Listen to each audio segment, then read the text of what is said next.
अस्सलाम वालेकुम। 5 मिनट्स की ब्रेक ओवर हो चुकी है और सबसे रिक्वेस्ट होगी कि वो वापस आ जाएं। सेशन 2 की तरफ बढ़ते हैं इंशाल्लाह।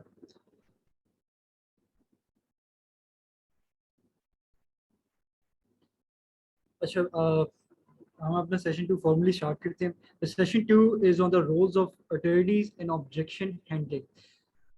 Sir, Mr. Awais Beg will be the speaker for this.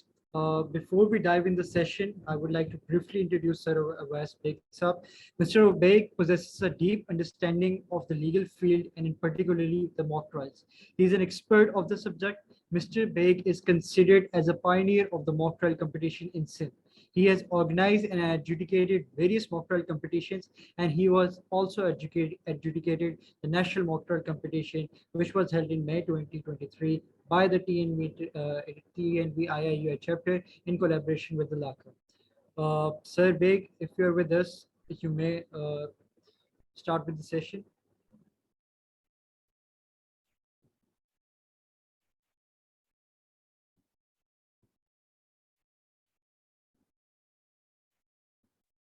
चलें, बेहतरीन बेहतरीन। अस्सलाम वालेकुम ऑल।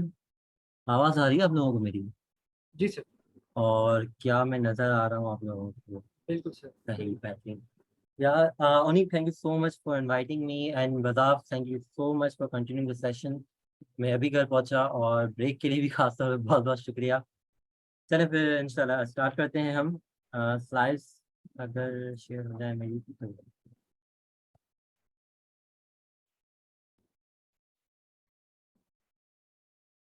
चलें, सबको स्लाइड्स नजर आ रही हैं? बिल्कुल सर। चलें।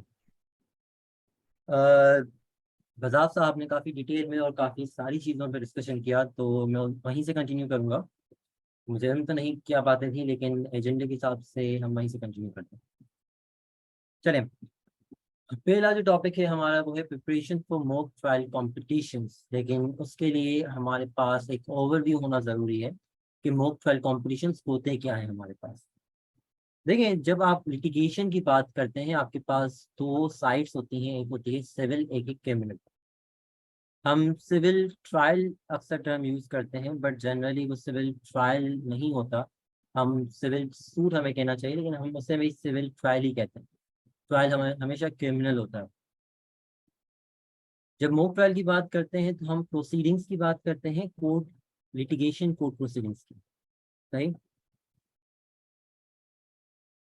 इन जनरल जब भी कोई केस आता है आपके पास, इन जनरल लिटिगेशन, हम मॉक की फिलहाल बात नहीं करते, पहले एक ओवरव्यू करते हैं कि जनरल लिटिगेशन में क्या होता है, और उसके बाद हम इसको कनेक्ट करेंगे मॉक से कि हम मॉक क्यों कर रहे हैं और मॉक है क्या एक्चुअली। जनरल लिटिगेशन में आपके पास ये होता है कि आपके पास क्लाइंट आता है सबसे पहले। अगर आप नॉर्मल लॉयर हैं कोई, तो आपके पास एक क्लाइंट आएगा, वो अपनी अच्छी खासी बड़ी कहानी आपके पास लेके आएगा। वो अपने दुखड़े आपको सुनाएगा, वो बताएगा मेरे साथ ये हुआ, मैं इतना एग्रीव्ड हूँ, मेरे साथ ये नाइंसाफ़ियाँ हुई हैं, मेरा ये राइट मारा गया है।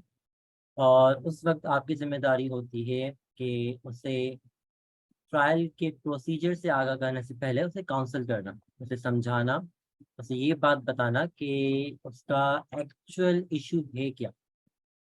क्योंकि जब भी आपके पास कोई क्लाइंट आता है, उसे ये नहीं पता होता कि उसका इशू क्या है। उसके पास बहुत सारी प्रॉब्लम्स होती है, बस इशू नहीं होता। और लीगल टर्म्स में हमारे पास प्रॉब्लम्स और इशू में एक अच्छा खासा डिफरेंस है। सही। प्रॉब्लम्स एक जनरल आदमी के लिए बहुत सारी चीज़ें, इशू हमारे पास वो लीगल पॉइंट्स हैं जो हमें डिटरमिन करने होते हैं। तो हमें उन्हें समझाना होता है कि आपकी जो प्रॉब्लम है, आपका जो केस है, उसमें एक्चुअली इश्यूज हैं क्या।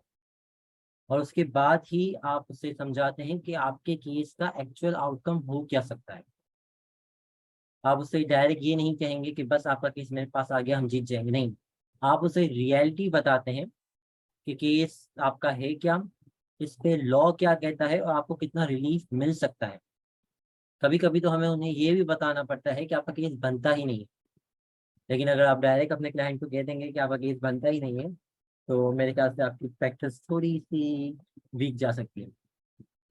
अब जब आपने अपने क्लाइंट को ब्रीफ कर दिया कि आपका केस है क्या, आपके केस के इश्यूज क्या हैं, आप फिर उसे बताते हैं कि प्रोसीडिंग्स किस तरीके से होंगी, केस चलेगा किस तरीके से। अगर सिविल इन नेचर है आपका केस, तो आप उन्हें समझाते हैं कि हम सबसे पहले सूट फाइल करेंगे और फिर उस पर नोटिस करवाएंगे, नोटिस जाएंगे और देखते हैं कि सामने से जवाब आता है या नहीं आता। हम समन्स के सारे मोड ट्राई करेंगे। अगर समन्स का जवाब आ जाता है तो ठीक, नहीं तो हम एक्स पार्टी प्रोसीडिंग्स में चले जाएंगे। अगर जवाब आता है तो सामने वाला WS फाइल करेगा, उसके बाद एविडेंस रिकॉर्ड होगा, नेक्स्चर्स लगेंगे, उस पर आर्ग्यूमेंट्स होंगे, उसके अलावा एप्लीकेशंस आएंगी और फिर फाइनल आर्ग्यूमेंट्स होके आपको जजमेंट मिल जाएगी एंड में। और अगर जजमेंट आपकी क्या कहते हैं इन्फोर्स नहीं हो रही तो आप एग्जीक्यूशन की एप्लीकेशन फाइल कर देंगे। और हमें उन्हें ये भी समझाना पड़ता है कि आपका जो केस है वो मिनिमम भी कम से कम 4 महीने चले। हम हमेशा ये कहते हैं क्लाइंट्स को कि आपका केस बस यूं ही खत्म करवाते हैं, कोई भी केस यूं ही खत्म नहीं होता कभी। आपके केस में सामने से जवाब आने में ही तकरीबन 2 महीने गुजर जाते हैं आपके। क्रिमिनल की बात करें, क्रिमिनल ट्रायल जब भी स्टार्ट होता है वो FIR से स्टार्ट होता है, ये हमारे नॉलेज में है। लेकिन हमें लगता है कि FIR जो हैं वो काटी जाती है कंप्लेनेंट की तरफ से।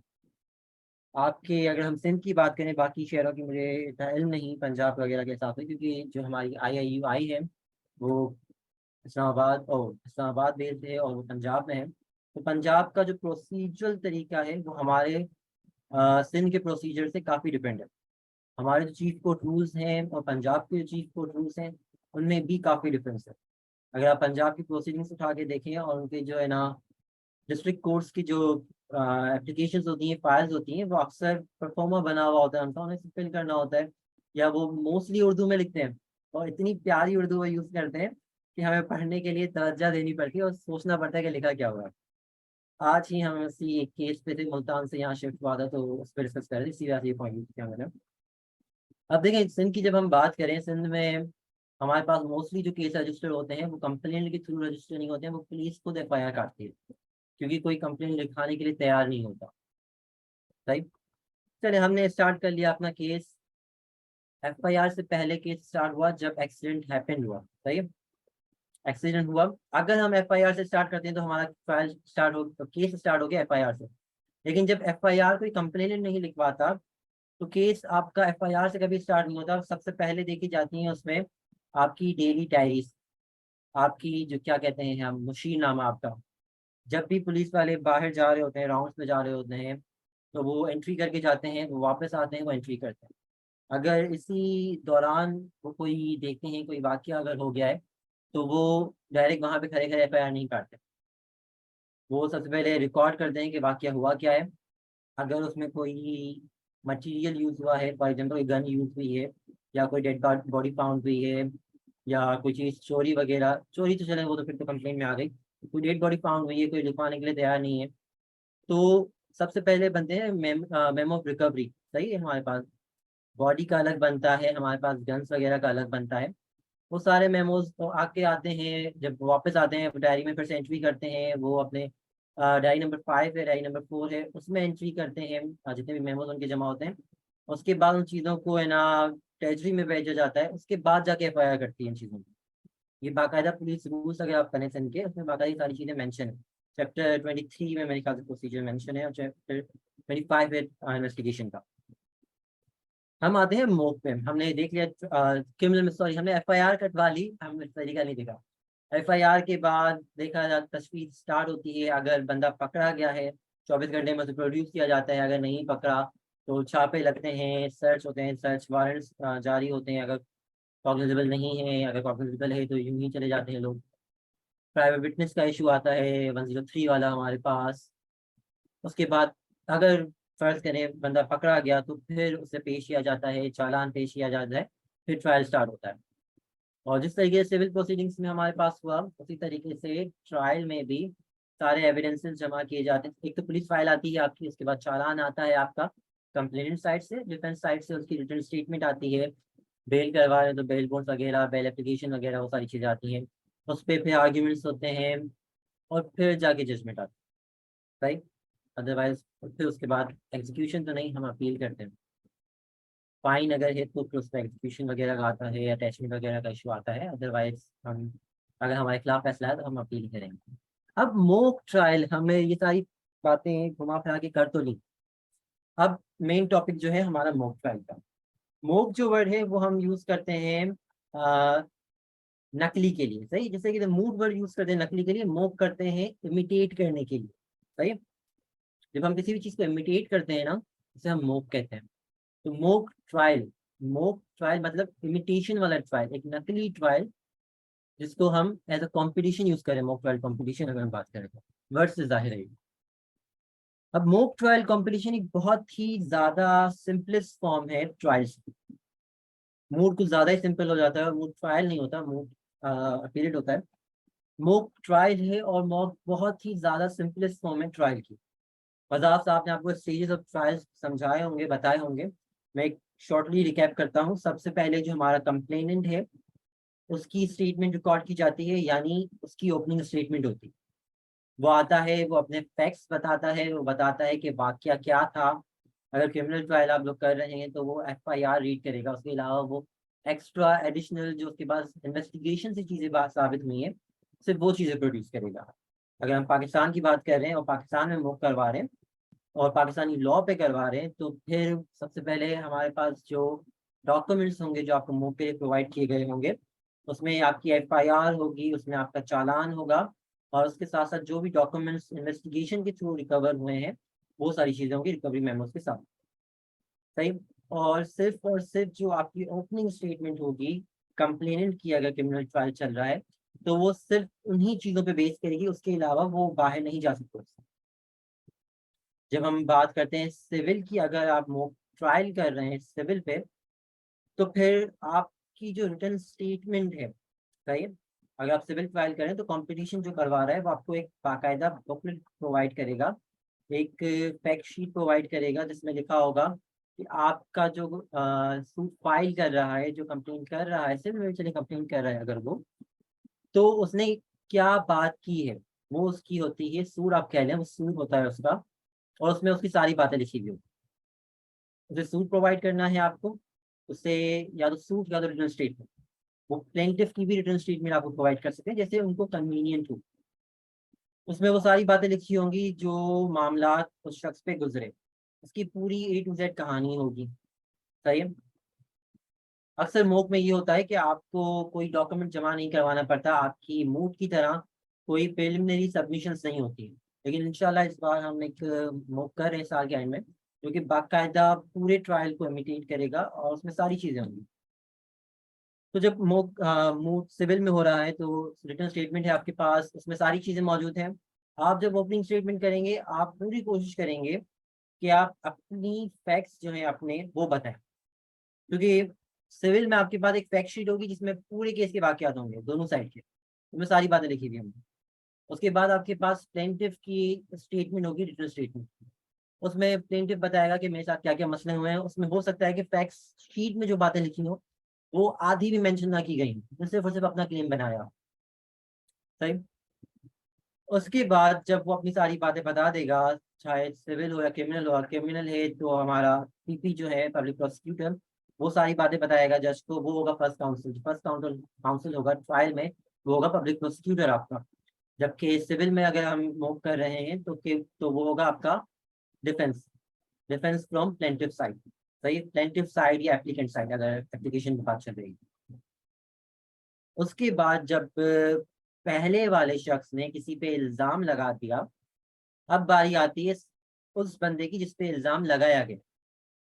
वो मुद्दई, अगर क्रिमिनल की बात करें तो वो अक्यूज पर्सन जिस पे इल्जाम लगा है वो आके अपनी सफाई पेश करेगा। वो बताएगा कि नहीं ऐसा नहीं हुआ था, ऐसा हुआ था, असली फैक्ट्स ये हैं, मेरे साथ ये मसले हुए हैं, मेरे साथ ये हुआ है। सिमिलरली सिविल में भी यही होगा, जिस पे इल्जाम लगाया गया वो बातें बताएगा। अगर आप कानूनी शहादत ऑर्डिनेंस पढ़ें, आर्टिकल 107, बर्डन ऑफ प्रूफ लाए उस पे करता है जो सामने वाले पे इल्जाम लगा रहा है, सही। यानी मैं अगर कहता हूँ कि उस शख्स ने चोरी की है, तो वो शख्स आके अपने आप को डिफेंड नहीं करेगा। मुझ पे लाजिम है कि मैं प्रूव करूँ कि उस शख्स ने चोरी की है, मैं एक सबूत दूँ, सही। जब तक सामने वाला मुझ पर कोई काउंटर क्लेम नहीं करता, तब तक बर्डन ऑफ प्रूफ लाया करता है सामने वाली पार्टी को, जिसने केस फाइल किया है, जिसने एफआईआर कटवाई है, जिसने कंप्लेन की है। इसके बाद मोक में ये होता है कि एविडेंस चलना स्टार्ट हो जाता है। जैसे ही ओपनिंग स्टेटमेंट कंप्लीट हो गई दोनों साइड्स की, आपका एविडेंस चलना स्टार्ट हो जाएगा। सबसे पहले कौन आएगा? जिसने इल्ज़ाम लगाया है, उसकी तरफ से पहला विटनेस आएगा। वो आके बताएगा कि सर मैंने ये देखा, ये हुआ, ये बातें हैं, मैं गवाह हूँ और इसने ये किया। फिर जब उसने अपनी स्टेटमेंट दे दी, उसे हम कहते हैं examination in chief. Examination in chief of course वही करेगा जिसका विटनेस होगा। सही है? मैंने विटनेस प्रोड्यूस किया है, चाहे मैं किसी भी साइड से, मैं चाहे प्लेंटिफ हूँ चाहे डिफेंडेंट हूँ, अगर विटनेस मेरा है तो उसका एग्जामिनेशन इन चीफ मैंने करना है, मैं ही करूँगा। क्या क्या होता है एग्जामिनेशन चीफ में, कल इंशाल्लाह हम डिटेल में बात करेंगे, क्योंकि मेरा टॉपिक ही यही है, examination chief, cross examination, objections, ये 3 मेन टॉपिक्स हैं मेरे कल के, उस पर हम कल इंशाल्लाह बात करेंगे। होता ये है जनरली एग्जामिनेशन इन चीफ में कि आपको अपना मौक़िफ़ बयान करवाना होता है, कोर्ट के सामने रखवाना होता है। उसके बाद जब मैंने विटनेस प्रोड्यूस किया, उसने अपना स्टेटमेंट दे दिया, जो एग्जामिनेशन इन चीफ है उसे हम कहते हैं 161 का बयान, जो कि मैजिस्ट्रेट के सामने होता है अगर हम ट्रायल की बात करें। वरना सिविल में जो होता है वो एविडेंस ही होता है, वो भी अंडर ऐसी प्रोविजंस होता है। उसके बाद सामने से वर्क क्लॉज, सामने वाला जो वकील था, वो जो वकील फॉर एग्जांपल रख लें बजाज साहब को, रख लें एग्जांपल के तौर पे कि वो सामने से वकील हैं, वो वकील हैं डिपेंडेंट के, मैं वकील हूँ प्लेंटिफ का। मैंने विटनेस प्रोड्यूस किया था, मैंने उससे वो सवाल पूछे जो कि मेरा केस मनवा रहे थे, साबित कर रहे थे मेरी बातें, जो जो चीज़ें मैंने प्रोवाइड की हैं वो सारी चीज़ें प्रूव कर रहे थे कि हाँ ये चीज़ें हुई थी। अब बजाज साहब आएंगे सामने वाली तरफ से, कंप्लेनेंट की तरफ से या डिपेंडेंट की तरफ से, वो आके मेरे विटनेस से सवाल करना स्टार्ट करेंगे, उसे हम कहते हैं क्रॉस एग्जामिनेशन। सही है? वो आके उनसे वो सवाल करेंगे जिससे वो जो बातें करके गए थे वो बातें या तो गलत साबित हों, या जो मटेरियल हमारे पास प्रोवाइडेड है वो गलत साबित हो, उसमें कॉन्ट्रोडिक्शंस आए, या उससे डी वैल्यू कर दिया जाए, या उसकी एविडेंशियल जो वैल्यू है उसे खत्म कर दिया जाए। राइट? ये हो गया फर्स्ट विटनेस का क्रॉस। विटनेस किसने प्रोड्यूस किया था? मैंने, क्योंकि मैं था प्लेंटिफ। सही है? पहला विटनेस आया मेरी तरफ से। अगर मेरी तरफ से सेकंड विटनेस है तो फिर से वही प्रोसीजर होगा, मैं आके एग्जामिनेशन करूंगा, बजाज साहब आके क्रॉस करेंगे, मेरे विटनेस हो गए कंप्लीट, मेरी तरफ से विटनेस कंप्लीट। अब आएगी बारी बजाज साहब की, जो हमारे डिपेंडेंट हैं, डिपेंडेंट के वकील हैं। बजाज साहब ने अपनी तरफ से एक विटनेस पेश किया, वो विटनेस होगा डिफेंस की साइड का, वो डिफेंस को डिफेंड करेगा, वो डिफेंड की तारीफें बयान करेगा, वो उसके हक में बातें कहेगा। सही है? और वो बातें कब कहेगा? जब बजाज साहब उनसे एग्जामिनेशन इन चीफ करेंगे। अब जब बजाज साहब ने एग्जामिनेशन इन चीफ कर लिया, वो सारी बातें जो कि उन्होंने रिटर्न स्टेटमेंट में डिफेंडेंट की तरफ से जमा करवाई थी, उन सारी बातों पे उन्होंने बड़े अच्छे आर्ग्यूमेंट्स, वो क्या कहते हैं, एविडेंस दिलवा दिया, बड़ी बातें करवा दी कि हाँ ये सारी बातें सच थी। अब बारी आएगी मेरी, अब मैं आके उनकी विटनेस की क्रेडिबिलिटी को शेक करने की कोशिश करूंगा, मैं उनका क्रॉस एग्जामिनेशन करूंगा। सिमिलरली अगर उनकी तरफ से कोई और गवाह भी है तो वो उन्हें प्रोड्यूस करेंगे, उनका इन चीफ करेंगे, और फिर मैं आके उनका क्रॉस करूंगा। अब हमारा एग्जामिनेशन स्टेज हो गया कंप्लीट। सही है? एविडेंस चल गया हमारा। एग्जामिनेशन चलने के बाद क्या होता है? उसके बाद होती है आपके फाइनल आर्ग्यूमेंट्स, जिसको हम मॉक में कहते हैं क्लोजिंग स्टेटमेंट्स। एक सवाल का जवाब बता साहब दे रहे थे, ओपनिंग में आप सिर्फ और सिर्फ फैक्ट्स पे बात करते हैं, आप उससे डेरोगेट नहीं होते, आप एक्स्ट्रा बातें नहीं लाते, आप आर्ग्यूमेंट्स करना स्टार्ट नहीं करते। लेकिन जब आप क्लोजिंग आर्ग्यूमेंट्स पे आते हैं तो आप सारे आर्ग्यूमेंट्स जो आपके दिल में होते हैं, जो बातें आपको बुरी लगी होती हैं, वो सारी बातें करते हैं। उसके बाद कोर्ट को मनाने के लिए आप साइटेशंस देते हैं, आप केस लॉज प्रोवाइड करते हैं जिस पे आप रिलाई कर रहे हैं। किस तरीके से प्रोवाइड करते हैं, कैसे प्रोवाइड करते हैं, मैं ख्याल से बता साहब शायद कर गए हैं, अगर नहीं कर गए तो मुझे बता दें, मैं कर लूँ बात पर। चलिए जब कल हम क्रॉस पे करेंगे ना तब हम क्लोजिंग पे भी बात कर लेंगे। सॉरी, मैं ख्याल से क्लोजिंग है, क्लोजिंग एंड ओपनिंग भी मेरे ही टॉपिक पर, उसमें इंशाल्लाह कल बात करेंगे। सही है? क्लोजिंग स्टेटमेंट हुई, सबसे पहले कौन आएगा? जिसने इल्जाम लगाया था, जो कि कंप्लेनेंट था या प्लेंटिफ था, वो आया, उसने बताया सरकार ये बातें हुई आपके सामने, ये एविडेंस प्रूव किया गया। अब ये केस शीशे की तरह साफ है, this case is beyond any shadow of doubt और बियॉन्ड एनी रीजनेबल डाउट कि फैसला जो है हमारे हक में आना चाहिए। हमने बिल्कुल सही बातें की हैं। हमारा जो क्या कहते हैं इशू था वो हमारे फेवर में है, जो हमारी कंटेंशन थे वो सारी हमारे फेवर में, फैसला हमारे फेवर में आना चाहिए। अक्सर लोग करते हैं क्लोजिंग स्टेटमेंट देने के बाद प्रेयर ही नहीं करते, वो आर्ग्यूमेंट देके चले जाते हैं। जज क्या फैसला करे, उन्होंने कुछ मांगा ही नहीं हमसे। काफी अक्सर ऐसा होता है मूव्स में कि लोग प्रेयर भूल जाते हैं क्लोजिंग स्टेटमेंट। भाई मैंने अपनी प्रेयर मेक कर ली, मैंने रिक्वेस्ट कर ली कोर्ट से कि मैं ये मांग रहा हूँ, मैं ये सबमिशन है।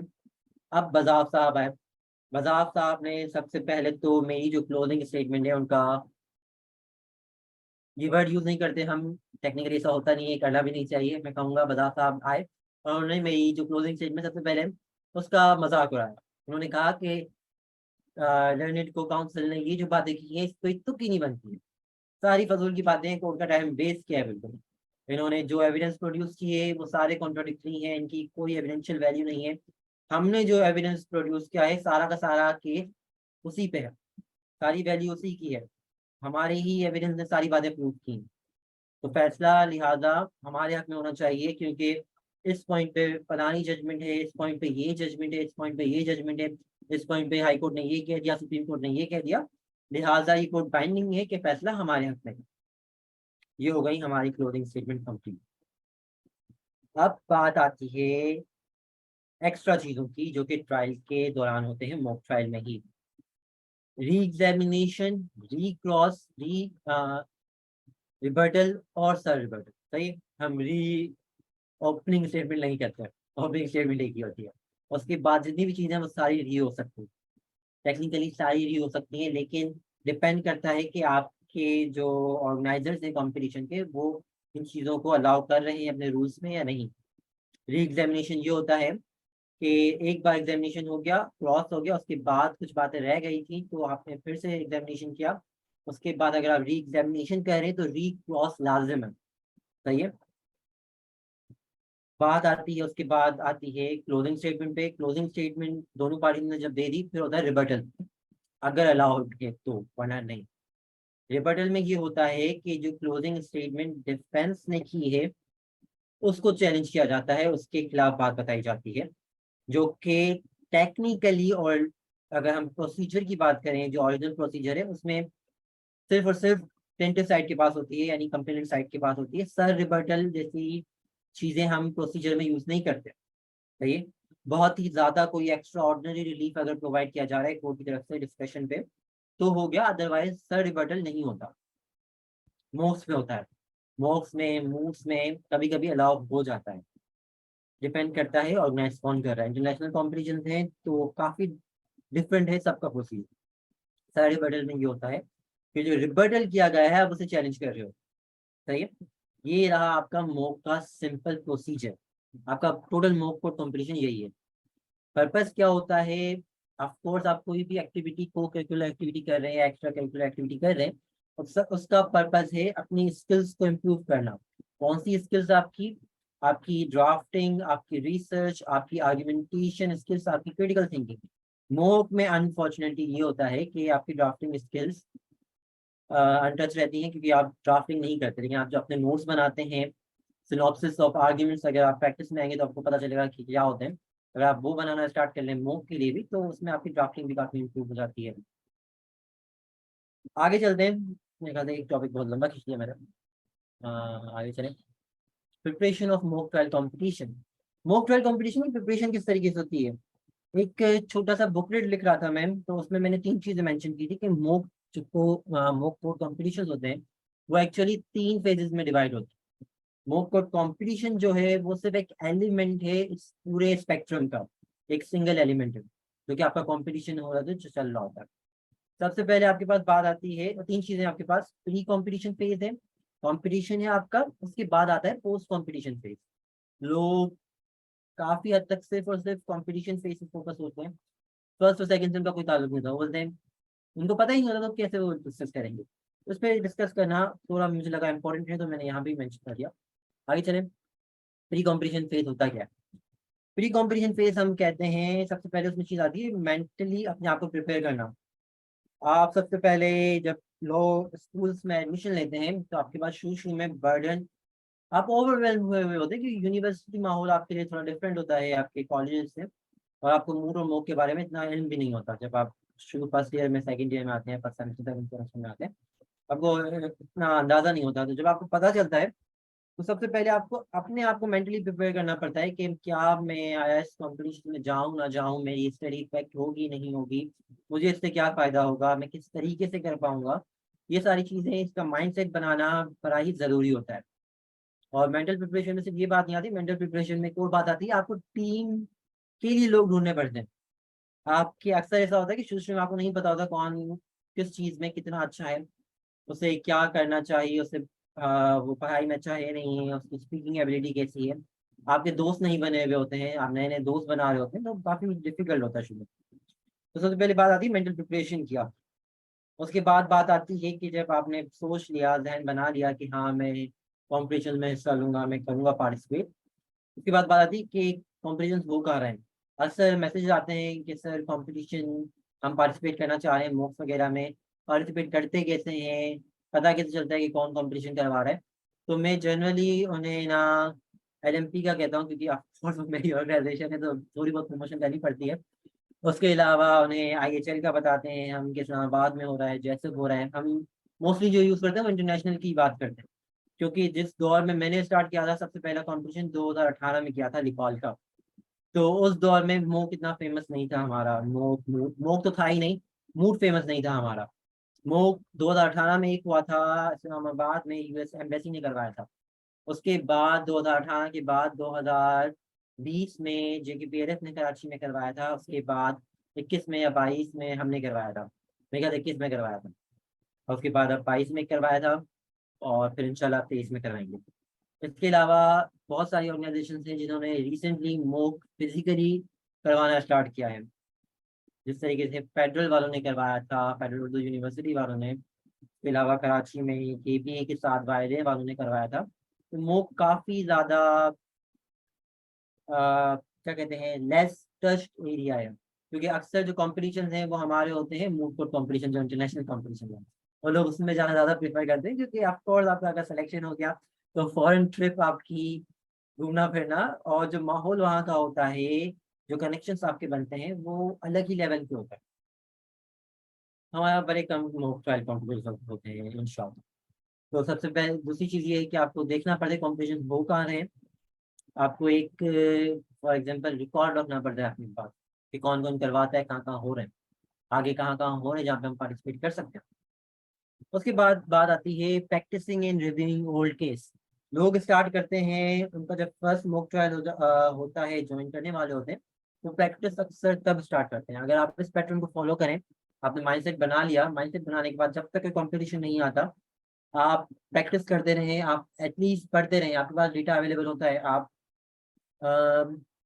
आईएयूआई वालों ने कंपटीशन करवाया था अमेरिकन मॉक ट्रायल सोसाइटी के साथ, मॉक ट्रायल एसोसिएशन के साथ रिसेंटली। उससे पहले लोफाइट वालों ने करवाया था इन्हीं के साथ। इनकी अगर आप वेबसाइट खोलें तो मॉक ट्रायल के हवाले से बहुत सारा डेटा मिल जाएगा आपको, आप वहाँ से कर सकते हैं। आप वहाँ पे केसेस पड़े हुए हैं उनके, आप वो देख सकते हैं। हमारे फेसबुक पेज पे हमारा केस पड़ा होगा जो लास्ट मॉक ट्रायल का था। आप किसी भी अपने फ्रेंड्स से ऑल केस ले सकते हैं जिन्होंने मॉक में पार्टिसिपेट किया हो। आप उन केसेस से गो थ्रू करें, आप देखेंगे वो केसेस कैसे हुए हैं, क्या क्या चीज़ें मिलती हैं, क्या क्या चीज़ें एक्सपेक्टेड है, और स्टोरीज किस तरीके से बनी हुई होती है। क्योंकि शुरू शुरू में आपको केसेस के हवाले से नहीं पता होता। आप अगर एक न्यू लॉ स्टूडेंट है, आपको नहीं पता कि केसेस किस तरीके से आते हैं। आप अगर जजमेंट सी पढ़े ना, उसमें सिर्फ वो पैराग्राफ लिखे होते हैं जो काम के होते हैं, टोटल स्टेटमेंट्स नहीं लिखी हुई होती है। और केस फाइल पढ़ने के लिए आपको फिर कोर्ट जाना पड़ेगा या कोई दफ्तर ज्वाइन करना पड़ेगा। तो सबसे बेहतर तरीका है प्रैक्टिस करने का, वो है आप केसेस पढ़ें, मुफ्त प्रैक्टिस। उसके बाद बात आती है D, understanding of basic attributes of course proceedings, जो कि आपको लॉ में ही पता चलेगा अगर आप पढ़ेंगे तो, कि कोर्ट प्रोसीडिंग्स क्या होती हैं। उसके बाद मोक के अगर हवाले से आप प्रोसीडिंग्स की बात कर रहे हैं, तो वो आपको इसी तरीके से, जिस तरीके से आईएयूआई हमारा जो एएनबी चैप्टर है जो करवा रहा है, लॉबिट्स करवा रहा है, एलएमपी करवा रहा है, इस तरीके की जो वर्कशॉप होती हैं आपको यहीं से पता चलेगा और कहाँ से पता चलेगा। आगे चलते हैं। अब बात आती है कंपटीशन फेज की। सही है, कंपटीशन जब स्टार्ट होता है उसमें सिर्फ जो हमने शुरू में बात की वो तो कंपटीशन चल रहा होता है तब की बात है ना। उससे पूरा कंपटीशन फेज थोड़ा डिफरेंट है। सबसे पहले बात आती है रजिस्ट्रेशन, टीम सिलेक्शन की, सॉरी। जब आप अगर प्री ट्रायल फेज यूज कर रहे हैं ना, आप प्री कंपटीशन फेज, तो सबसे पहले आपकी जो टेंशन है ना, सबसे पहले वो ये है कि लोग ढूंढने हैं। आपको एटलीस्ट अपने पास 4 लोग ढूंढने हैं मॉक के लिए। 3 ढूंढ लें चले, एक बाद में अरेंज कर लीजिएगा, क्योंकि 2 तो आप काउंसिल चाहिए। उसके बाद मॉक में कभी भी एक विटनेस नहीं होता, उसमें हमेशा 2 विटनेस रखे जाते हैं। एक विटनेस का फायदा नहीं होता, मॉक पे बड़ा ही शॉर्ट सा होता है। तो टीम सिलेक्शन करनी, 4 लोग, 4 दोस्त ढूंढ के रखे हैं लाइक माइंडेड, जो कि इंटरेस्टेड हो मॉक कॉम्पिटिशन में। इसके बाद बात आती है रजिस्ट्रेशन की। आपने जब फर्स्ट फेज के बी में देखा, हमने बात की थी फोर्टकमिंग कॉम्पिटिशन में नजर रखनी है। आपको पता चल गया कि कॉम्पिटिशन आ रहा है, आपको रजिस्ट्रेशन करवानी है। रजिस्ट्रेशन का अच्छा खासा प्रोसेस होता है उनका। आपको फॉर्म्स फिल करने पड़ते हैं। आपको अगर उन्होंने रिक्वायरमेंट रखी है कि यूनिवर्सिटी की तरफ से इजाज़त होनी चाहिए आपके पास, तो आपको वो लेटर ऐड करना पड़ता है। उसके लिए यूनिवर्सिटी वालों के चक्कर लगाने पड़ते हैं आपको। तो रजिस्ट्रेशन का प्रोसेस भी थोड़ा लेंदी होता है और सही तरीके से करना पड़ता है। तो उसके लिए कोशिश करें कि एक बंदे को डायरेक्ट करें कि वो सारी चीज़ें संभाले रजिस्ट्रेशन की। आप केस पे तवज्जो दें, आप केस को संभालें। टीम जब हम डिवीजन में करेंगे ना, बाद में आगे टॉपिक है, तो हम उस पर बात करें। उसके बाद बात आती है प्रिलिमिनरी राउंड्स की। अब मोक में प्रिलिमिनरी जो राउंड्स हैं वो मोस्टली कोई नहीं करवाता। आपसे कोई शुरू में ये नहीं कहेगा कि क्रिमिनल ट्रायल के हवाले से आपको ये क्वेश्चन भेजे जा रहे हैं, इस पे एक शॉर्ट आंसर बना के, शॉर्ट नोट्स बना के आप हमें फॉरवर्ड कर दें। या आपको कोई ये नहीं कहेगा कि आप अपने सिनॉप्सिस ऑफ आर्ग्यूमेंट्स बना के भेज दें, क्योंकि इतनी ज़्यादा पहले से मोक मूड से तकरीबन 3 गुना ज़्यादा डिफिकल्ट है ऑर्गेनाइज करवाना, उसे मैनेज करना और उसके लिए लोग ढूंढना, उसके लिए फाइनेंस करना 3 गुना ज़्यादा डिफिकल्ट है। सिमिलरली तकरीबन 2.5 मेरे ख्याल से एक्स टाइम ज़्यादा लेता है मूव राउंड्स कंडक्ट करने में। अगर मूव का राउंड 20 मिनट का है, मूव का कम से कम भी 40 मिनट का, 50 मिनट का राउंड होता है आपका एक। सही है। अब बात आती है अंडरस्टैंडिंग कॉम्पिटिशन केस। आप कंपटीशन के केस को किस तरीके से अंडरस्टैंड करेंगे, इस डिटेल में कल बात करेंगे। शॉर्ट पे मैं ये बता रहा हूँ, केस जब आपके पास आता है, आप लाजिम है कि उस फाइल को 3 से 4 बार पढ़ें और उसे फ्लैग करें, यानी टैग करें, उसमें बुक मार्क्स लगाएं कि ये नेक्स्ट्स मौजूद हैं, इसमें ये चीज़ें मौजूद हैं। अपने पास एक अलग से नोट्स बनाना स्टार्ट करें कि कौन कौन सी चीज़ आपके फेवर में है, कौन सी आपके अगेंस्ट है। सही। उसके बाद बात आ रही है रिसर्च की। रिसर्च 2 तरीके की होती है। हम जब भी रिसर्च पे, अगर लेक्चर में लास्ट टाइम भी कंडक्ट किया था और इंशाल्लाह हम फ्यूचर में कर रहे हैं, तो रिसर्च पे जब हम बात करते हैं, रिसर्च 2 तरीके की होती है। एक होती है डायरेक्ट रिसर्च, एक होती है इनडायरेक्ट रिसर्च। डायरेक्ट रिसर्च क्या होती है आपकी? डायरेक्ट रिसर्च, हम जो डायरेक्ट रिसर्च में चीज़ें ऐड करते हैं, उन चीज़ों को ऐड करते हैं जो एविडेंस आपके पास मौजूद है। सही है। आपके पास एविडेंस मौजूद है सबसे पहले, फाइल में जो जो चीज़ें मौजूद हैं। उसके बाद आपके पास जो लॉज वगैरह यूज़ किए गए हैं, फॉर एग्जाम्पल अगर ट्रायल की बात हो रही है, क्रिमिनल ट्रायल की, आपके पास पहले से लॉज लिखे हुए होंगे। उसमें उसमें FIR मौजूद होगी, उसमें लिखा होगा कि जो पर्सन है वो अंडर किस सेक्शन बुक है। बुक नहीं भी है तो FIR किस सेक्शन के अंदर कटी हुई है उसमें। उसमें और भी सेक्शन ऐड किए होंगे कि ये चीज़ें हुई। आपको उन पे रिसर्च करनी है, उसके पहले लॉज पढ़ने हैं कि लॉज लिखे हुए क्या है। सही है। उसके बाद जब आपने देख लिया कि FIR सिविल की बात, हाँ सिविल आ गया। उसके बाद सिविल में जो होता है, नॉर्मली सूट्स होते हैं, डिफेमेशन के होते हैं, स्पेसिफिक परफॉर्मेंस के होते हैं, यानी स्पेसिफिक रिलीफ एक्ट में जितने भी मौजूद हैं वो हैं, फैमिली के हैं, और भी थोड़े बहुत डिफेमेशन वगैरह। अगर हम क्रिमिनल साइड पे नहीं जा रहे हैं डिफेमेशन में, सिविल डिफेमेशन की जो बात है उसमें से आपके पास सिविल में आ जाते हैं। उसमें भी आपके पास लॉज मौजूद हैं, आपको लॉज पर रिसर्च करनी होती है। जब इनडायरेक्ट रिसर्च की बात करते हैं, आपकी सारी साइटेशंस वगैरह, आपका केस लॉग वगैरह जितना भी डेटा है, उसके अलावा प्रोसीजरल जो क्या कहते हैं मेमोरेंडम्स हैं आपके, अगर कोई हैं, या किसी ने कोई नोटिस जारी किया था, कोई ये डिपार्टमेंटल प्रोसीडिंग्स वगैरह हुई थी, या उसके अलावा कोई एविडेंस आपके पास मौजूद है, वो सारी चीज़ें आती हैं इनडायरेक्ट रिसर्च। राइट। आगे ओरल राउंड एंड में आता है, सबसे कंपटीशन फेज में सबसे एंड में आता है आपका ओरल राउंड, जिसमें हमने थोड़ी पहले बात की, इसमें सारे स्टेज हमने कवर कर लिया। आगे चलें। अब जब कंपटीशन हो गया अपना हमारा, तो बात आती है पोस्ट कंपटीशन फेज की। कंपटीशन खत्म नहीं हुआ, हम बड़े खुश हो जाते हैं कि हमने पार्टिसिपेट कर लिया, हमें सर्टिफिकेट मिल गया, हमारी टीम में से एक मेंबर को शील्ड मिल गई, ट्रॉफी मिल गई। बाकी लोगों को कोई ना कोई सूवेनियर मिल गया। यूनिवर्सिटी वालों ने हमें बुला के थोड़ा क्या कहते हैं शाबाशी दी, हमने पार्टिसिपेट किया। कॉम्पिटिशन खत्म नहीं हुआ। कॉम्पिटिशन तब भी खत्म नहीं होता जब आप अपनी पिक्चर्स अपलोड कर लेते हैं। अक्सर पिक्चर्स अपलोड जब आपने कर ली किसी भी इवेंट की या कॉम्पिटिशन की, तो वो चीज़ फाइनली किताब पे तब पहुंचती है। लेकिन मोक में ऐसा नहीं होता। मोक में प्री पोस्ट कॉम्पिटिशन फेज भी होता है। सबसे पहले बात आती है as soon as the competition end, क्या करना चाहिए हमें। जब भी कंपटीशन एंड हो तब आपके पास जजेस मौजूद होते हैं। जजेस से आपने रिसेंटली बात की होती है तो उन्हें आपका चेहरा याद भी होता है, और वो रिसेंटली उसी मूड में होते हैं, मॉक की जिस्ट में होते हैं, मॉक की स्पिरिट में होते हैं। तो वो आपसे अच्छे तरीके से डिस्कशन करते हैं बाकायदा, वो सिर्फ आपको जवाब देके जान नहीं छुड़ाते। तो आपको उनसे डिस्कस करना चाहिए कि क्या क्या इश्यूज हुए, क्या क्या चीज़ें इम्प्रूव हो सकती थी, हम में से कौन सबसे बुरा था, कौन सबसे अच्छा था, किसने क्या किया, ये सारी चीजें डिस्कस करना। क्योंकि राउंड जैसे खत्म हुआ ना, जजेस डायरेक्ट उठ के चले नहीं जाते। जजेस आपके पास बैठे हुए होते हैं। वो अक्सर मॉक में ये होता है कि स्पोर्ट्स शीट वो हमेशा कंपटीशन के राउंड की बात करते हैं, क्योंकि उन्हें सही तरीके से अगर वो मार्किंग कर रहे हैं तो वो उसी वक्त आपको सुन के मार्किंग नहीं कर सकते, इतना ईजी नहीं होता। तो वो लिखते जाते हैं रिमार्क्स। हम हमेशा एक शीट रखते हैं जिसमें हम रिमार्क्स लिखते हैं अपने, कि फलाने ने ये इशू किया, फलाने ने ये इशू किया, ये बात बड़ी अच्छी की इसने। तो फिर एंड में हम उन चीज़ों को देख के उस पे फिर मार्क्स देते हैं, उस पे काउंटिंग होती है। मैं अक्सर, अगर मैं अपनी बात करूँ जजिंग की, जब मैं जज करता हूँ, मैं कभी भी मार्क्स देता नहीं हूँ, मैं हमेशा मार्क्स डिडक्ट करता हूँ। मैं काम करता हूँ, मैं लिखता हूँ इशू क्या हुआ। अगर किसी ने कोई एक बात ऐसी की है जो कि उसे नहीं करनी चाहिए थी, उसने प्रोसीजरल कोई इरेगुलरिटी की है, कोई एक बात उसे बहुत ज़्यादा करनी चाहिए थी उसने नहीं की, तो मैंने उसका 0.5 माइनस कर दिया। सही है। यानी वो स्टार्ट टोटल से ही हुआ था, लेकिन मैंने सिर्फ 0.5 माइनस किया। तो ये 3-4 मिस्टेक्स और कर दी उसने, तो उसके 2-3 नंबर माइनस हो गए कंप्लीट में से, और उसको बाकी नंबर मिल जाते हैं। तो मेरा तरीका ये होता है जज करने का। तो जज के पास उस वक्त फ्रेश मेमोरी होती है उसकी, और वो सारी चीज़ें आपको बता सकता है कि आपने ये इशू किया था, आपने ये चीज मसला किया था, इस वजह से ये चीज़ आप बेहतर कर सकते हैं। जैसे कंपटीशन खत्म हुआ, आप इन चीज़ों में तवज्जो दें। आप जजेस से बात करें, सबसे पहले आपस में बात करने से बेहतर है जजेस से बात करें, उनसे फीडबैक लें। उसके बाद बात आती है कम्युनिकेशन एंड सोशलाइजेशन की। देखिए, मोक हो गया, मूव हो गया, कॉन्फ्रेंसेस हो गई, उनका मेन मकसद होता है सोशलाइजेशन। आप लोगों से बातें करें, आप उनसे पूछें, उनसे अपने आप को सबसे पहले इंट्रोड्यूस करें अच्छे तरीके से। आप उन्हें बताएं कि आप कहाँ से हैं, आप क्या करते हैं, कौन से इंस्टीट्यूशन से ताल्लुक है आपका।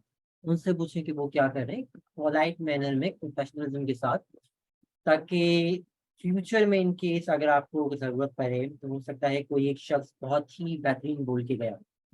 अब आप काम करें, उससे उसका ईमेल एड्रेस ले लें। अगर आप नंबर नहीं ले रहे, आपको नंबर लेना ऑकवर्ड लग रहा है, आप उससे ईमेल एड्रेस ले लें, आप उससे लिंक्डइन की आईडी पूछ लें, ताकि आप एक्स्ट्रा गाइड के लिए, या अगर आप न्यू गए हैं, आपको लगता है ये बंदा बहुत ज़्यादा प्रोफेशनल है, ये बहुत सारे मूव्स मूव्स करके आया है, तो आप इन फ्यूचर उनसे एटलीस्ट इस तरीके से कनेक्शन में रह सकते हैं कि कोई और कंपटीशन आया तो वो आपको बता दे। राइट। कम्युनिकेशन और सोशलाइजेशन बहुत ज़रूरी है, सिर्फ पार्टिसिपेंट्स से नहीं, जो ऑर्गेनाइजर्स हैं उनके साथ भी, ताकि वो अगली बार आपको बुलाएं भी, जब अगली बार आपको इन्फॉर्म भी करें। आप उनसे एटलीस्ट ये कह सकते हैं कि उनका एक डेटाबेस होता है। जब भी हम कोई कंपटीशन करवाती है तो एक डेटाबेस मेंशन करती है, ताकि बाद में उन लोगों को ईमेल्स की जा सके, उनको बताया जा सके कि हमारा दूसरा इवेंट आ रहा है, कोई कंपटीशन आ रहा है। तो उनको एटलीस्ट एक न्यूज़ लेटर हम प्रोवाइड करते हैं। सही। तो उनको कहें कि हमें ऐड कर दें, उसमें हमें आपका भी ऐड कर दें। फिर बात आती है फॉर अ लॉन्ग रन। अब आगे के लिए क्या करना है आपका। सही। For the long run and back to pre competition phase, दोनों सेम चीज़ें। जब हम दोनों चीज़ों को सेम करके पढ़ेंगे ना, मिला के पढ़ेंगे, बात यह है कि कॉम्पिटिशन खत्म हुआ, सोशलाइजेशन हो गई। अब आपको हाथ जोड़ के बैठ नहीं जाना है कि बस हो गया कॉम्पिटिशन, बस हमने एक बहुत बड़ा तीर मार लिया, हमने पार्टिसिपेट कर लिया। आप हमारे 5 साल सुकून से गुजरेंगे कि हम तो भाई मूव करते हैं, हम तो मूव करते हैं। अब आपको आगे के लिए भी तैयारी करनी है, आपको देखना है अच्छे कॉम्पिटिशन कहाँ आ रहे हैं, उससे बड़े कॉम्पिटिशन कहाँ हैं। आप मौके देखें कि इंटरनेशनल कॉम्पिटिशन कब आ रहे हैं, आप उसमें पार्टिसिपेट कर सकते हैं या नहीं कर सकते। आपकी जो गलतियां हुई थी आप उन्हें दोहराने की बजाय अगले कंपटीशन में उस पर काम करना शुरू करें। आप देखें कि यार ओपनिंग स्टेटमेंट में मैंने कोई चीज़ ऐड ही नहीं की थी एग्जामिनेशन से, मुझे ये करनी चाहिए थी। तो आप इस चीज़ पे बात करें कि आप बातें पकड़ें जल्दी और उस पर काउंटर बनाना तैयार करें, उसकी प्रैक्टिस करें। आप या तो बोलने की प्रैक्टिस करें, क्योंकि आप जब भी क्लोजिंग स्टेटमेंट या ओपनिंग स्टेटमेंट कर रहे होते हैं तो आपको एक बहुत ज़्यादा अच्छा इंप्रेशन देना पड़ता है, आपको डायलॉग्स बोलने पड़ते हैं बाकायदा, तो आप उसकी प्रैक्टिस करें। ये नहीं कि कॉम्पिटिशन खत्म हो गया तो सब खैर। राइट, ये थे आपके 3 फेजेस। आपका जो मूक ट्रायल कंपटीशन है या मूक कोर्ट कंपटीशन है, वो तीनों 3 फेजेस में डिपेंड करता है, वो 3 फेज पे बेस करता है। प्री कंपटीशन फेज, जिसमें आप तैयारी कर रहे हैं, रजिस्ट्रेशन तैयारी कर रहे हैं, टीम ढूंढ रहे हैं। कंपटीशन फेज, जिसमें आप टीम्स बना रहे हैं, पार्टिसिपेट कर रहे हैं। पोस्ट कंपटीशन फेज, जिसमें आप लोगों से बातें कर रहे हैं, आप अपने कनेक्शन बढ़ा रहे हैं, ये सारी चीजें। आगे चलें। आगे हमारे पास टीम रोल्स। लोगों में जब भी टीम मेंबर्स होते हैं ना, अक्सर ये होता है कि आपको पता होता है, अगर आपने टीम बनाई है ना, अगर टीम यूनिवर्सिटी वालों ने आपको बना के नहीं दी है, आपने खुद बनाई, तो आपको पता होता है आपका कौन सा टीम मेंबर क्या बेहतर कर सकता है। आपका एक टीम मेंबर होगा जो कि, एक टीम मेंबर तो बहुत ज़्यादा इंपॉर्टेंट है आपका। आपके 5 लोग हैं या 4 लोग हैं, उन सब में एक टीम मेंबर ऐसा होता है जो सिर्फ और सिर्फ शौक में आता है। उसे कोई इंटरेस्ट नहीं होता मूड में, कोई मौक में नहीं होता, लेकिन बस शौक में आता है, उससे पार्टिसिपेट करने आता है। हत्ता कि उसे ना रिसर्च करने आती है ना उसे बोलना आता है, लेकिन वो फिर भी आता है। और यकीन माने बाकी जो 4 लोग हैं ना, उनमें से ज़्यादा मुझे सबसे ज़्यादा अच्छा लगता है वो वही बंदा है जो कि सिर्फ एज अ कॉम्पिटिशन में पार्टिसिपेट करने के लिए आया, एक्साइटमेंट में, शौक में आया है वो। बाकी जो लोग होते हैं उन्हें कुछ ना कुछ प्रूव करना होता है। वो अगर कॉम्पिटिशन में पार्टिसिपेट कर रहे हैं तो या तो वो अपनी स्किल्स प्रूव करने आ रहे हैं, उन्हें इम्प्रूव करने आ रहे हैं, या तो वो अपनी रिसर्च स्किल्स को प्रूव करने आ रहे हैं, मनवाने आ रहे हैं अपनी बात को, या अपनी इमेज बेहतर करने के लिए आ रहे हैं, फेमस होने के लिए आ रहे हैं, बहुत सारी चीज़ें होती हैं। लेकिन वो जो शख्स है वो सिर्फ और सिर्फ पार्टिसिपेट करने के लिए आ रहा है। बाकी टीम मेंबर्स जो हैं आपके, उसमें कोई हो सकता है जो कि बहुत ही ज़्यादा अच्छा स्पीकर हो, से बोलने की आदत हो, फजूल की बातें ना करता हो, लेकिन वो कंपटीशन में, सेशंस में या किसी भी वर्कशॉप्स वगैरह में जाके बहुत अच्छा बोलता हो, लोगों से सही तरीके से बात करता हो, एक्सट्रोवर्ट, चलो ना कहें, चलो ये इस बात को भूल जाए, वो बहुत अच्छी बातें करता हो, उसे तरीका सही पता हो बात कैसे की जाती है, यानी कह लें कि कॉन्फिडेंट हो वो थोड़ा सही बात करने में, उस बंदे को आप बनाएंगे अटर्नी, क्योंकि आपको पता है अटर्नी का काम ही सिर्फ बात करना है। आपने अटर्नी डिसाइड किए, उनकी जो जिम्मेदारी है वो लिखी हुई है, स्लाइड्स एक बार गो थ्रू कर लीजिएगा, मैं सारी चीज़ें लिखी हुई हैं, मैं शायद थोड़ा डिफरेंट जाऊँ स्लाइड से, तो सॉरी, पर एक बार पढ़ लीजिएगा। सही है, आपका जो अटर्नी होता है वो रिस्पॉन्सिबल होता है आपका केस प्रेजेंट करने के लिए, वही सारी बातें जो हमने शुरू में की थी, सही है। वो केस प्रेजेंट करता है, लीगल आर्ग्यूमेंट्स प्रोड्यूस करता है जज के सामने। जज अगर कोई सवाल करता है तो वो उसका जवाब देता है। अक्सर मोक में ये होता है कि ओपनिंग स्टेटमेंट में सवाल जवाब नहीं किए जाते, सही है। क्लोजिंग में बहुत कम सवाल जवाब किए जाते हैं, और जो हमारा मिड पार्ट है एविडेंस का, उसमें सिर्फ और सिर्फ ऑब्जेक्शन होते हैं, उसमें भी जजेस आपसे सवाल नहीं करेंगे किसी भी लॉ के पॉइंट पे या फैक्चुअल पॉइंट पे, वो आप सवाल करेंगे जो सवाल आप पूछ रहे हैं। जजेस अक्सर ऑब्जेक्शन खुद उठाते हैं, सामने वाले को उठाने की जरूरत भी नहीं पड़ती। वकील साहब को ये कहते हैं कि वकील साहब ये सवाल क्यों कर रहे हैं, तो क्या बंदी है सवाल की, अक्सर प्रैक्टिस में करते हैं जज साहब खुद सवाल से। तो आर्ग्यूमेंट्स बनाना, एग्जामिनेशन ऑफ विटनेस और cross examination of witness during the trial. अब बात आती है दूसरे बंदे की, आपके दूसरे टीम मेंबर्स की। अब जब आप सिलेक्शन करते हैं टीम का, और आपको पता चलता है कि आपको 2 अटर्नीज चाहिए, आपको 2 विटनेस चाहिए और एक रिसर्चर चाहिए, सही है। रिसर्चर ना भी बनाए तो कोई इशू नहीं होता। आपने विटनेसेस बना लिए, विटनेसेस को बता दिया कि फलां बंदा जो है, यानी witness number 1 for prosecution side वो तुम हो, witness number 2 from prosecution side तुम, सही है। अब उन्हें उसकी टेस्टिमनीज को याद करना है, रट लेना है बिल्कुल। भाई इसके बाद आता है रिसर्चर। रिसर्चर का काम ये होता है कि वो आपको रिसर्च करके दे, वो आपको आर्ग्यूमेंट्स ड्राफ्ट करके दे, वो आपको साइटेशंस निकाल के दे, वो आपको लॉ के बारे में बताए, सही है। ये 3 जो रोल्स हैं, attorney, witness, researcher, in general ये हैं। टेक्निकली अगर आप किसी कॉम्पिटिशन में पार्टिसिपेट कर रहे हैं तो ये कोई भी मायने नहीं रखते, ये सिर्फ और सिर्फ कंपटीशन के दिन पे जब एक बंदा प्रेजेंट कर रहा है तब मायने रखते हैं, अदरवाइज कोई मायने नहीं रखते। जब भी कोई कंपटीशन आ रहा है, रिसर्च आपकी पूरी टीम को मिलके करनी है, आर्ग्यूमेंट्स आपकी पूरी टीम को मिलके करना है।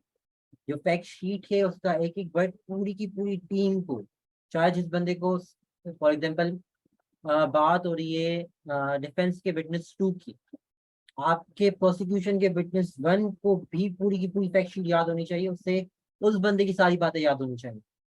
यानी हर एक बंदे को पूरी फैक्ट शीट रटी होनी चाहिए, टीम वर्क इसको कहते हैं। ये नहीं कि अगर आप विटनेस हैं तो बता आप अपनी बातें याद करके चले जाएं, आपका काम हो गया, नहीं। फिर वजह क्या है इसकी मैं थोड़ी देर बाद बताता हूँ। आगे चलते हैं, बात आती है विटनेसेस की या आर्ग्यूमेंट्स बनाने की। आपकी पूरी टीम को डिसाइड करना पड़ता है कि आर्ग्यूमेंट्स क्या होने चाहिए, क्या क्या आर्ग्यूमेंट्स आ सकते हैं, क्योंकि हर बंदे का पर्सपेक्टिव अलग होता है। मुझे अगर कोई चीज़ अच्छी लग रही है, कोई चीज़ लग रही है इंपॉर्टेंट है, हो सकता है सामने वाले को वो चीज़ फजूल लग रही हो क्योंकि उसके पास काउंटर आर्ग्यूमेंट है उसका पहले से। सही। अगर मुझे लग रहा है कि ये चीज़ बिल्कुल ही फजूल है या मैं उस चीज़ को समझ नहीं पा रहा सही तरीके से और मैं इग्नोर कर देता हूँ, सामने वाला उस पर बहुत ही अच्छा पॉइंट ले आ सकता है, तो क्यों हम उस चीज़ को वेस्ट करें। तो टीम वर्क होता है, जब भी आप कंपटीशन में पार्टिसिपेट कर रहे हैं लोग, तो बाकायदा पूरी टीम की जिम्मेदारी है कि वो हर चीज़ पे काम करे। आगे चलते मेरे ख्याल से इस पे हमने एक दो चीज़ लिखी है, आगे चलें। Effective communication.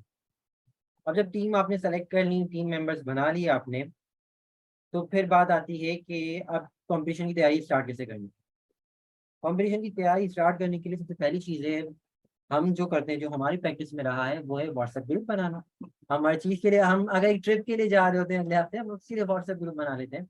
ये तो कंपटीशन है, इसमें तो आपको चाहिए। इससे ये फायदा होता है कि आपके जो जो डॉक्यूमेंट्स होते हैं आपकी कंपटीशन के हवाले से, वो सारे एक ही जगह पे होते हैं, आपको ढूंढने में बड़ी आसानी होती है। लेकिन अक्सर दोस्त ऐसा करते हैं कि वो बड़े फजूल की बातें कर रहे होते हैं ग्रुप में, अपने कंपटीशन के ग्रुप में भी बहुत सी मजाक कर रहे होते हैं या जोक्स मार रहे होते हैं, तो वो पार्ट है चीज़ों का।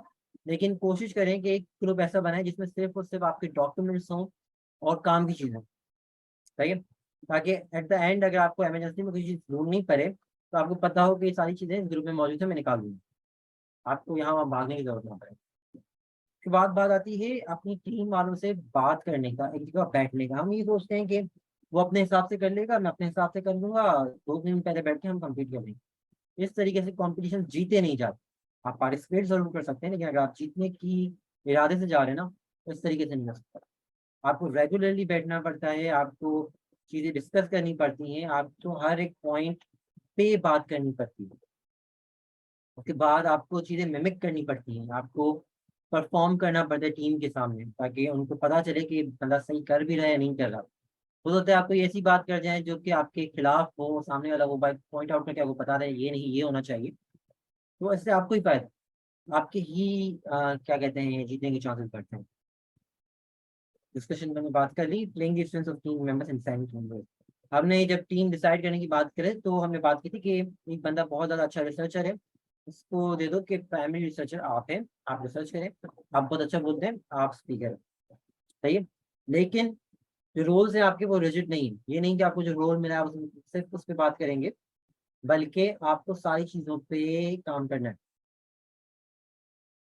आगे चलते हैं, एग्जाम्पल्स ऑफ टास्क, हमारे पास क्या क्या काम होते हैं टीम मेंबर्स के। एक तो कंपटीशन वाले काम तो डिफरेंट है ना, कि एक अटर्नी है, एक रिसर्चर है, एक विटनेस है, उसके अलावा भी काम होते हैं, सही है। उसके अलावा मूक में हमारे पास, मूक के हवाले से, चले मूड और मूक दोनों में सेम ही है। सबसे पहले बात होती है कम्युनिकेशन एंड अपडेट्स। एक बंदा आप मुख्तस करें, आप हमेशा जब भी फॉर्म फिल करते हैं ना, टीम लीडर का नाम लिखा होता है या कोच का नाम लिखा हुआ होता है, कोच का ऑप्शन होता है आपके पास। जब भी कोई कम्युनिकेशन होती है हम कोच से करते हैं या तो टीम लीडर से करते हैं, वो बंदा होता है वो आपको बताता है आज सामने वालों ने ये रेक्टिफिकेशन करके भेजी, आज ये डॉक्यूमेंट उन्होंने भेजा है, आज उन्होंने टाइम अपडेट कर दिया कि कॉम्पिटिशन इस टाइम पे नहीं इस टाइम पे होगा। वो बंदा होता है रिस्पॉन्सिबल, वो सारी बातें देखे और आपको बताए।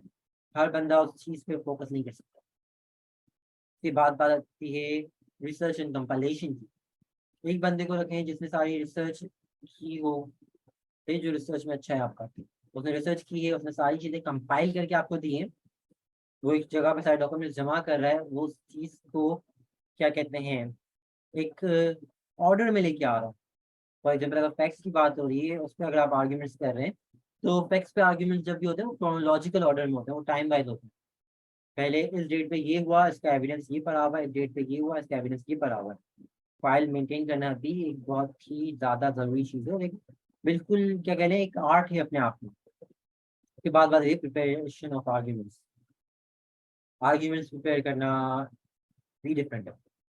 आप सबने मिलके अपने अपने आर्ग्यूमेंट्स बना लिए, आप एक बंदे को दें कि उस आर्ग्यूमेंट्स को सही तरीके से स्ट्रक्चर करे, वो बनाए कि उस आर्ग्यूमेंट्स की लैंग्वेज क्या होनी चाहिए, वो आर्ग्यूमेंट किस तरीके से कोर्ट के सामने पेश किया जा सकता है। तो ये सेम चीज आती है एग्जामिनेशन पे। एग्जामिनेशन इन चीफ बहुत ही ज्यादा सिंपल बात। मुनीब साहब की कॉल आ रही है मुझे, आई एम सो सॉरी, मैं 1 मिनट दीजिएगा मुझे, आई एम सो सॉरी कि टाइम बहुत ज्यादा कम है मुनीब साहब, आई एम सो सॉरी। चले तो हम शॉर्टली करते हैं। कहाँ थे हम? चलें, एग्जामिनेशन और प्रिपरेशन में भी सेम बात है। जब भी आप आर्ग्यूमेंट्स की बात करते हैं, एक शख्स को दें कि आप आर्ग्यूमेंट्स बनाएं। आर्ग्यूमेंट्स लिखना, एग्जामिनेशन लिखना बहुत सिंपल है, मैं आपको कल सिखाऊंगा। क्लॉज बनाना भी मैं आपको कल सिखाऊंगा। डॉक्यूमेंटिंग दी अबव कंपटीशन, वो सारी चीज़ें जैसे हमें बात की व्हाट्सएप ग्रुप में सारी चीज़ें ऐड करने की, सेम तरीका।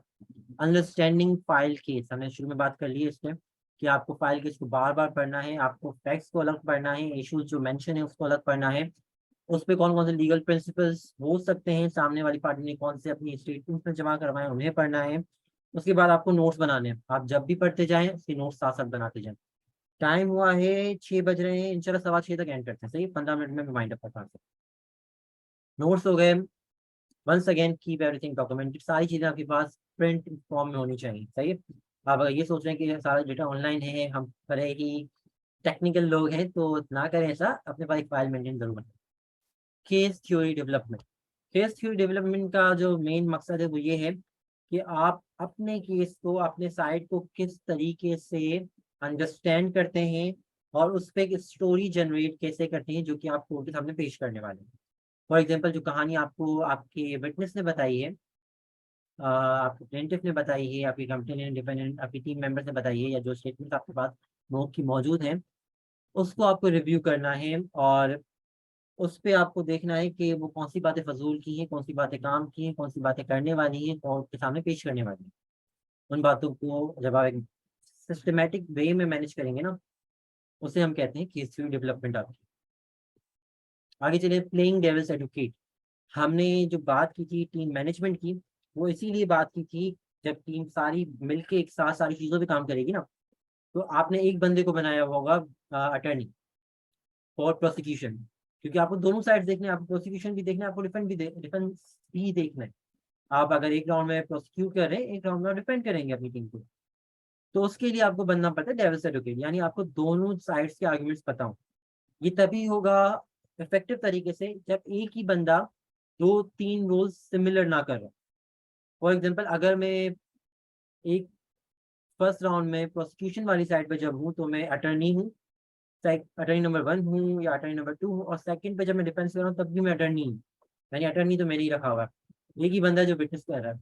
इसमें ये इशू होता है कि सही तरीके से आप दोनों साइड्स को अंडरस्टैंड नहीं कर पाते।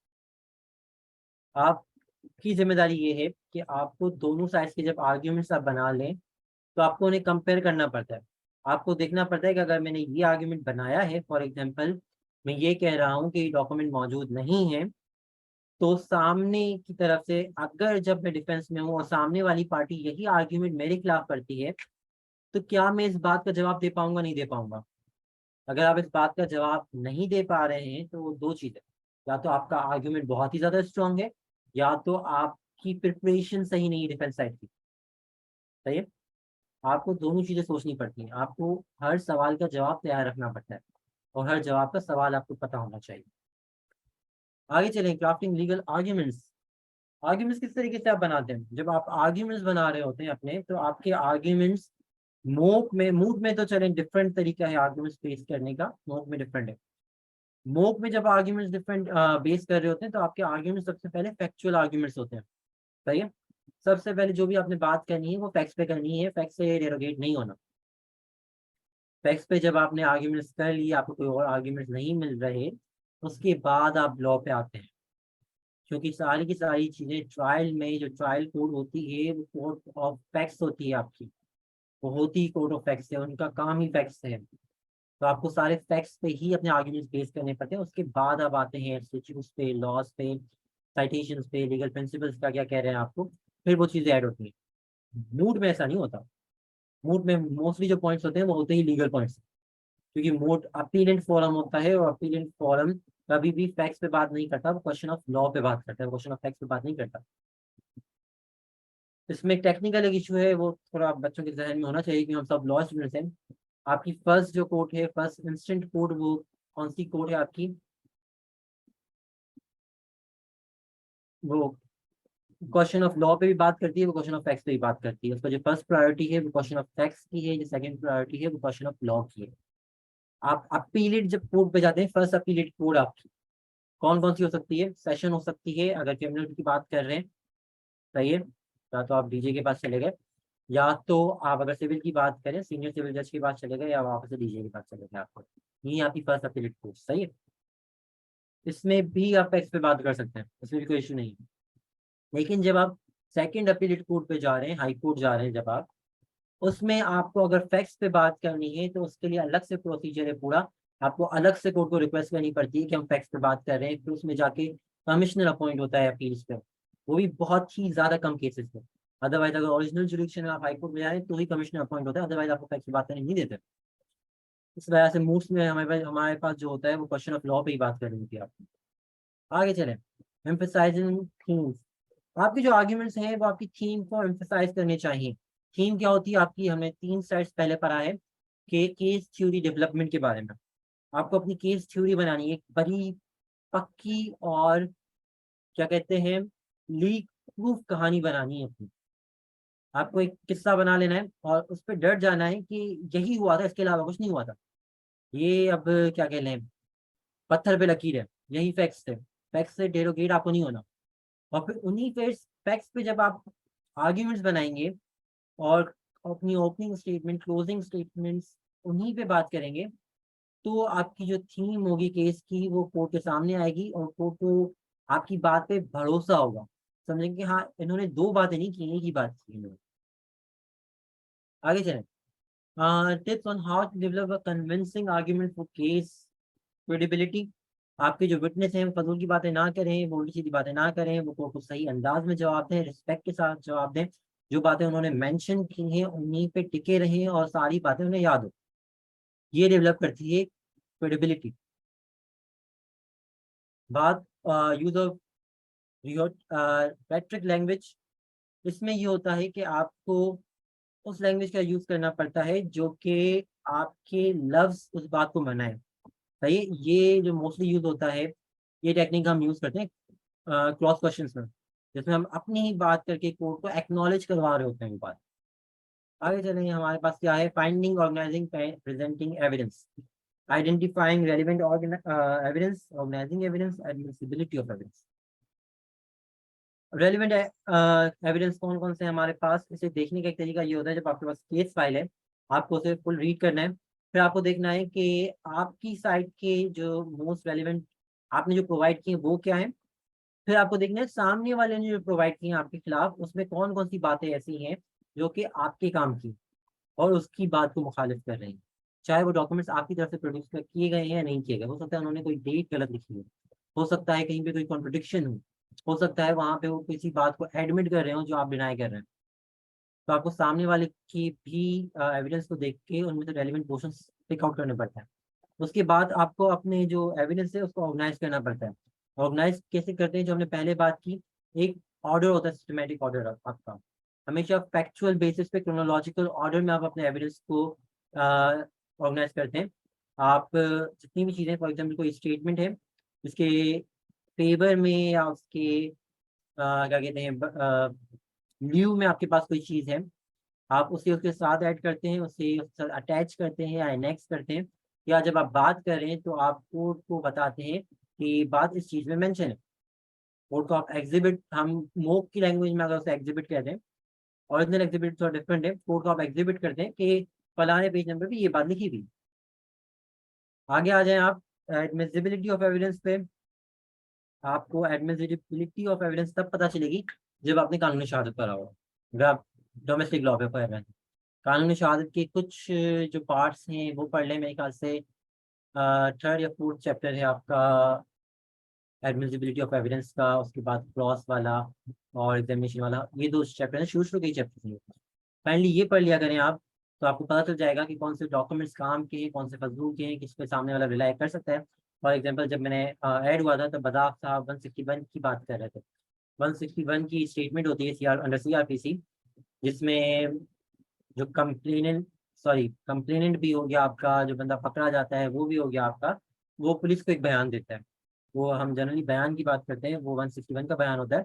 वो उसकी कोई एविडेंशियरी वैल्यू नहीं है सही लीगल टर्म्स में, लेकिन काफ़ी साइटेशन ऐसी हैं जो कि उसे सपोर्ट करती हैं और कहती हैं कि इसे एज क्या कहते हैं, रेलिवेंट रेलिवेंट और कोजेंट फैक्ट तो आप ऐड नहीं कर सकते, लेकिन सपोर्टिव आप एज एविडेंस यूज कर सकते हैं इससे। सही है, या तो आप उसे इसलिए यूज कर सकते हैं ताकि आप कॉन्ट्रोडिक्शंस कर पाएं। उसके बाद 164 का बयान होता है। 164 का जो बयान होता है वो मैजिस्ट्रेट के सामने होता है, मैजिस्ट्रेट खुद रिकॉर्ड करता है उसे इन जनरल सर्कमस्टेंसेस, मैजिस्ट्रेट खुद रिकॉर्ड करता है, और वो होता है एडमिसिबल, और वही होता है आपका बयान जिसपे पूरा केस चलता है आपका।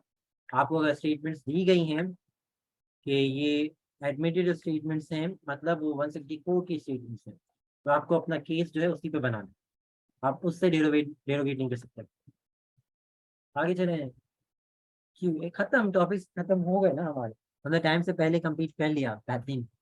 हमने किस किन चीज़ों पे बात की, हमने preparation of mock trial competition की बात, सबसे पहले हमने बात की मॉक ट्रायल कंपटीशन होते क्या हैं। उसके बाद हमने जनरल प्रोसीजर पे बात की।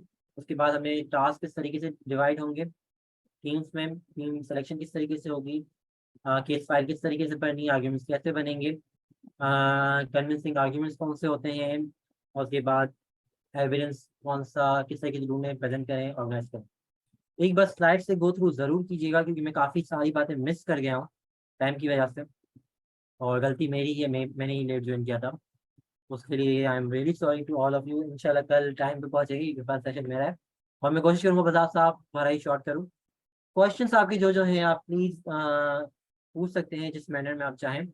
मैं चैट खोल एक लेता हूँ अपने पास क्विक ताकि मैं देख पाऊँ। क्विक सेशन करेंगे हम, के क्विक क्वेने करेंगे, जिनके भी क्वेश्चंस है काइंडली चैट बॉक्स में लिख दें ताकि हम उसको सात सात बज रहे हैं सही।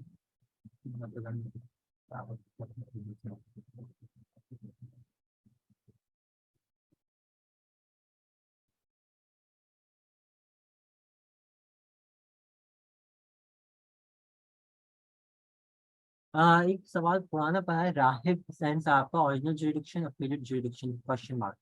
देखिए, ओरिजिनल जुरिडिक्शन वो होती है जो कि कोर्ट में आप एक फ्रेश सूट दाखिल कर सकते हैं और कोर्ट उसे एडमिट कर सकती है, वो होती है कोर्ट की फ्रेश यानी ओरिजिनल जुरिडिक्शन। आप अगर सिविल कोर्ट्स की बात कर रहे हैं वो आप सेक्शन 7 पर CPC का, उसमें लिखी हुई है। आप CRPC की बात करें तो फर्स्ट चैप्टर के अंदर लिखी हुई है, मुझे याद नहीं है सेक्शन कौन सा उसका। उसके अलावा हाई कोर्ट की कॉन्स्टिट्यूशन में लिखी हुई है और सुप्रीम कोर्ट की कॉन्स्टिट्यूशन में लिखी हुई है ओरिजिनल जुरिडिक्शन कौन सी है। उसके बाद अपील जुरिडिक्शन आपके पास फर्स्ट कोर्स में नहीं है, वो सिर्फ रिव्यू कर सकते हैं अपना ऑर्डर। उसके बाद जो फर्स्ट अपील जुरिडिक्शन है वो आती है सीनियर सिविल जज के पास सिविल में।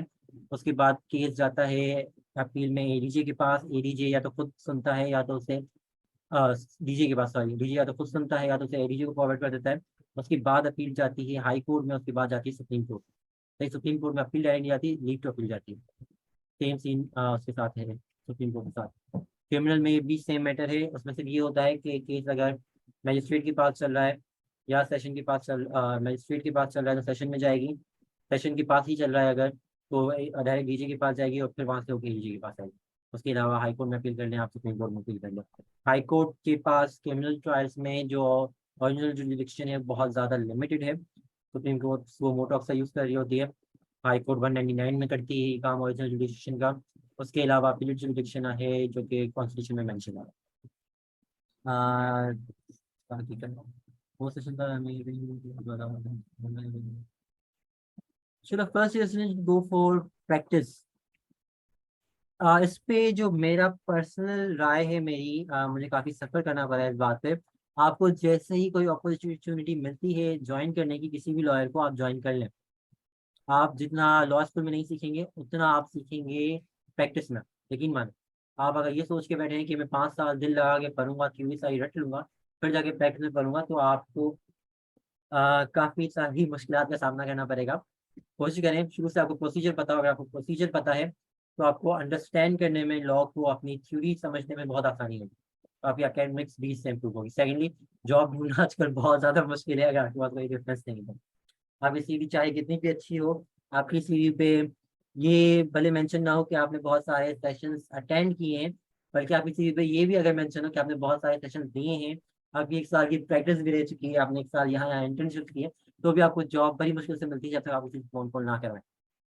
तो कोशिश करें शुरू में अगर आपको कहीं पे जगह मिलती है बना लें, शुरू से तैयारी करें, ताकि जब आप पास हो तो आपको जॉब के लिए यहाँ वहाँ घूमना ना पड़े। Thank you sir. एक काफी लेंथी सेशन हो गया आज। क्वेश्चंस आ रहे थे कि कल सर क्या एक्सप्लेन करेंगे। ज्यादा क्यूरियोसिटी ये होगी कि कल के लिए क्या मटेरियल रहेगा हमारे पास। एक सवाल और करते हैं और प्लान करते हैं, सही है? ये बिल्कुल। सवाल बड़ा अच्छा है इनका, हादिउल हसन साहब का। बाकी सवाल हम कल करेंगे, ये सारे कल के ही हैं मेरे ख्याल से। सीनियर किस तरीके से चूज करते हैं ये तो आप पे डिपेंड करता है। What should be your opinion, is there difference between the law written in books versus applied in court? देखिए, बुक्स में बहुत ज्यादा चीजें लिखी हुई हैं, प्रोसीजर में ऐसी चीजें यूज नहीं होती। प्रोसीजर में ऐसी चीजें भी यूज होती हैं जो कि लॉ में लिखी हुई है कि नहीं होनी चाहिए, फिर भी यूज होती हैं। कुछ चीजें ऐसी हैं जो नहीं लिखी हुई, वो भी यूज होती हैं। प्रोसीजरल जो प्रैक्टिस है वो काफी डिफरेंट है बुक से। बुक में अगर आप एक चैप्टर खोलें ट्रायल का, उसमें पूरा ट्रायल का चैप्टर है, लेकिन प्रैक्टिस में वो डायरेक्टली फॉलो नहीं होता। एक चीज यहाँ से उठ के वहां चले जाती है, वहां से उठ के वहां चले जाती है। आपका ट्रायल चलते चलते 67 में और 63 में उड़ जाता है, ट्रायल कहाँ गया आपका फिर? तो लॉ डायरेक्टली अप्लाई नहीं होता, आपको प्रोसीजर समझना पड़ता है। चलें, thank thank you thank so much and really sorry for taking too much time. नहीं नहीं sir, thank you so much एक इतना इंफॉर्मेटिव और लेंथी सेशन के लिए। Thank you so much. And to all participants, thank you all for joining us today on the day 1 of this workshop. Inshallah, tomorrow at 5 p.m. you're going to get a new host, our UGS, Miss Asmara Waheed. She will be hosting you all tomorrow for the day 2. Till then, take care, Allah Hafiz, and inshallah, a more informative session are waiting for you tomorrow. Thank you.